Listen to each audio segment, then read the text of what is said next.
नमस्कार दोस्तों, आज के हमारे इस वीडियो में हम आपके लिए सोमवती अमावस्या की कहानी लेकर आए हैं। दोस्तों, जब भी कोई अमावस्या सोमवार को आती है तो उसे सोमवती अमावस्या कहा जाता है। हिंदू धर्म में इस व्रत का बहुत महत्व है। सोमवती अमावस्या की व्रत कथा के अनुसार एक साहूकार के 7 बेटे और एक बेटी थी। साहूकार के 7 बेटों का विवाह हो चुका था। उनके घर रोजाना सवेरे सवेरे एक ब्राह्मण भिक्षा मांगने आते थे। जब भी साहूकार की कोई बहू या सेठानी उसे भिक्षा देती तो वह उन्हें आशीर्वाद देते और कहते, अपने पति के कंधे राज करो। लेकिन जब भी साहूकार की बेटी भिक्षा देती तो वह ब्राह्मण आशीर्वाद में कहते, अपने भाई भौजाई के कंधे राज करो। साहूकार की बेटी को ये बात बहुत बुरी लगती थी। एक दिन उसने अपनी माँ से कहा, माँ, ये पंडित जी जब भी भाभियाँ या आप भिक्षा देते हो तो आशीर्वाद में कहते हैं अपने पति के कंधे राज करो, लेकिन जब भी मैं इन्हें भिक्षा देती हूँ तो ये मुझे कहते हैं अपने भाई भौजाई के कंधे राज करो।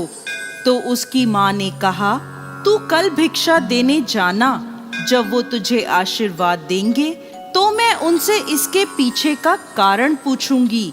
अगले दिन ब्राह्मण जब भिक्षा लेने आए तो माँ वहाँ आ गई और ब्राह्मण से कहने लगी, आप इसे ऐसा आशीर्वाद क्यों दे रहे हो? तब ब्राह्मण ने कहा, क्योंकि इसकी किस्मत में सुहाग नहीं है। तब सेठानी ने ब्राह्मण से इसका कोई उपाय पूछा।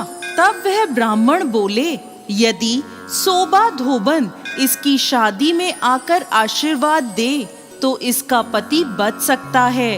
तो उसकी माँ पूछती है, सोबा धोबन कहाँ रहती है? पंडित जी बोले, 7 समंदर पार सोना धोबन का गांव है। तब सेठानी ने अपने बेटों से कहा, सोबा धोबन के गांव बहन को लेकर जाना है। 6 बेटों ने तो मना कर दिया, परंतु 7वां बेटा तैयार हो जाता है। दोनों भाई बहन सोना धोबन के गांव के लिए रवाना होते हैं। नदी के किनारे दोनों एक पेड़ के नीचे बैठ जाते हैं। उसी समय पेड़ के नीचे से एक सांप निकलता है और पेड़ के ऊपर चढ़ने लगता है। उसी समय बहन की नजर उस सांप पर पड़ जाती है। वो अपने भाई से कहती है, देखो भाई, पेड़ पर किसी पक्षी का घोंसला है और उसमें नन्हे नन्हे बच्चे हैं। ये सांप उन बेचारे बच्चों को खा जाएगा और जब पक्षी आकर यह देखेंगे तो उन्हें कितना दुख होगा। तब भाई उस सांप को मारकर वहीं टोकरी से ढक देता है। शाम को एक हंस और हंसनी का जोड़ा उस तरफ आता है तो अपने घोंसले के आसपास और पेड़ पर खून देखकर वो डर जाते हैं। उन्हें लगता है कि उन दोनों भाई बहन ने उनके बच्चों को मार दिया। तो वह वहां आते ही उन दोनों को चोंच मारने लगते हैं। तभी बहन टोकरी उठाकर उसके नीचे पड़ा सांप दिखाती है और कहती है, हमने तुम्हारे बच्चों को इस सांप से बचाया है और ये खून इस सांप का है। तब हंस और हंसनी बहुत खुश होते हैं और उन दोनों को अपनी पीठ पर बिठाकर समुद्र पार सोबा धोबन के गांव में छोड़ आते हैं। सोना धोबन का भी बहुत बड़ा परिवार था, जिसमें उसके बेटे और बहुएं सब साथ साथ रहते थे।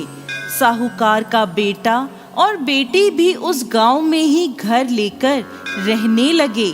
रोजाना रात को साहूकार की बेटी सोना धोबन के घर जाती और खाना पानी, साफ सफाई, घर के सभी काम करके सुबह होने से पहले अपने घर वापस लौट आती थी।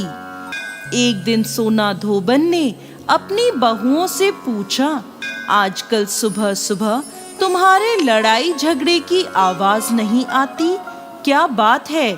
तो बहुएं बोली, सासू माँ, जब हमें सारा काम किया हुआ मिल जाता है तो हम क्यों झगड़े?